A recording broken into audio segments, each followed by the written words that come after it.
Folks, you won't believe what's headed our way this week. 8 feet of snow. That's right, 8 feet. If you've got family out west or planning to travel, stick with me for the next few minutes. I'm going to show you exactly what's coming, and more importantly, what you need to do about it. Now, here's the thing. This isn't your typical winter storm. We're looking at something we haven't seen in years. This evening, Saturday, February 7th, a massive weather system is already moving in. Let me paint you a picture of what's happening right now. Out in the Pacific Northwest, rain is already falling, but up in those mountains, that's pure snow, and it's coming down hard. The Cascade Mountains in Washington and Oregon are getting hammered as we speak. Now, I've been watching weather for more years than I care to admit, and this is what we call a fire hose of moisture. That's the technical term, folks. Really, it is. This storm system isn't in any hurry either. It's going to stick around through Wednesday. That's 5 solid days of snow in the mountains. Here's what makes this really interesting. The storm is going to shift south slowly, day by day. Sunday night into Monday, it reaches northern Idaho and western Montana. Our friends up in British Columbia and Alberta in Canada are already seeing heavy winter weather. They're getting quite a wallop up there tonight. But here's where it gets really serious. Come Tuesday, the Sierra Mountains in California are going to start seeing some incredible snowfall. We're talking feet upon feet of snow up there. Now, I want you to remember something important.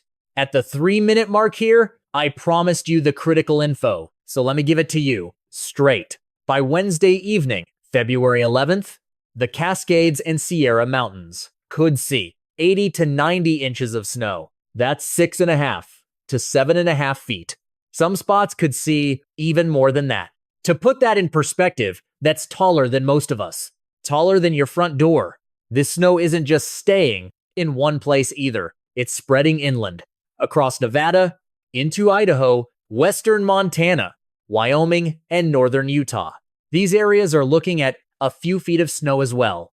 Even Colorado and the Rockies will get several inches. Denver might finally see some real snow this year. It's been a dry winter for them so far. Now, here's what you need to know if you're affected. First thing is travel.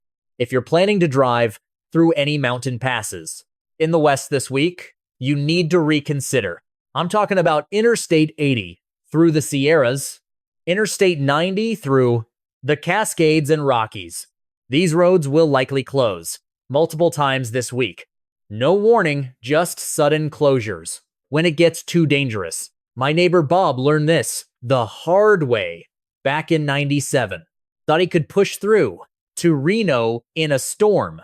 Ended up stuck on the highway for 14 hours. Not fun when you're in your 60s, believe me. Second, if you have family or friends in these areas, check in on them. Make sure they have supplies. Plenty of food, water, medications, batteries, flashlights. Power outages are possible when you get this much snow.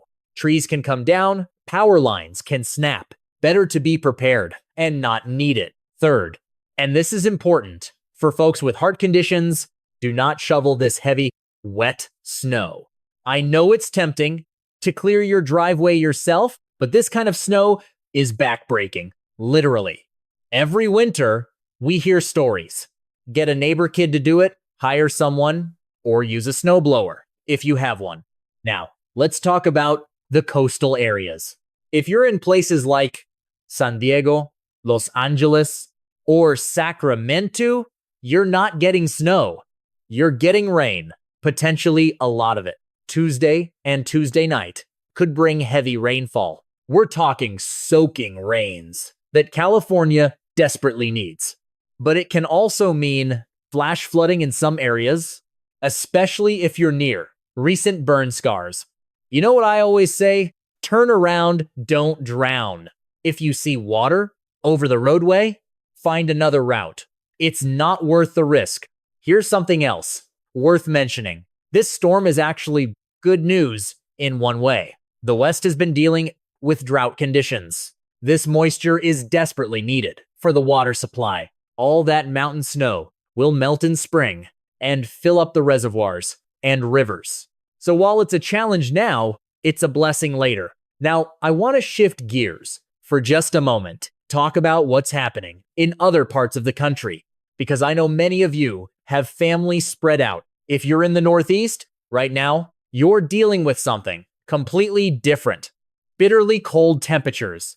Some areas in upstate New York could see wind chills as low as 45 degrees, below zero Sunday morning. That's dangerous cold, folks. Frostbite can happen in less than 10 minutes. If you're heading to church or a Super Bowl party Sunday, bundle up like you're going to the Arctic. Cover all exposed skin, wear layers, and limit your time outside. Meanwhile, in the middle of the country, Monday is going to feel like spring. Nebraska and Iowa could hit the low 70s. That's 30 to 40 degrees above normal. Some record high temperatures are possible. It's like Mother Nature can't make up her mind.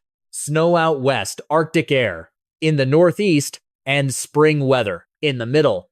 Now, let's look ahead a little further. Later in February, things get interesting. Around Valentine's Day weekend, we might see another system. This one could bring wintry weather to the Midwest, Ohio Valley, and Northeast. We're talking snow, possibly ice, then changing to rain as you go south. It's still too early to know exactly, but it's something to keep on your radar. The 3rd and 4th weeks of February will bring more mountain snow out west. The Rockies, Sierras, and Cascades will keep getting dumped on. Great news for ski resorts. And for folks in the upper Midwest, Great Lakes, and Northeast, you'll likely see more winter storm chances too. Late February into early March is always tricky. We're in that transition time. From winter to spring, temperatures can swing wildly. You might have a 60-degree day, followed by a blizzard. It's just how March works. All right, let me wrap this up for you with the key points. Number 1, massive snow is coming to western mountains. 6 to 8 feet by Wednesday evening. If you're in these areas or traveling there, be prepared. Number 2, avoid mountain pass. Travel this week if possible. Road closures are likely. Number 3, check on loved ones in affected areas. Make sure they have supplies and a plan. Now, before I let you go, here's what's coming next. Tomorrow, I'll have updates on this western storm and more details on that. Valentine's weekend system could be a significant winter storm for the eastern half of the country. You won't want to miss it. Thanks for spending these few minutes with me today. I know weather can seem overwhelming sometimes, but when you know what's coming, you can prepare, and that makes all the difference. Stay safe out there, folks. Take care of yourselves and each other.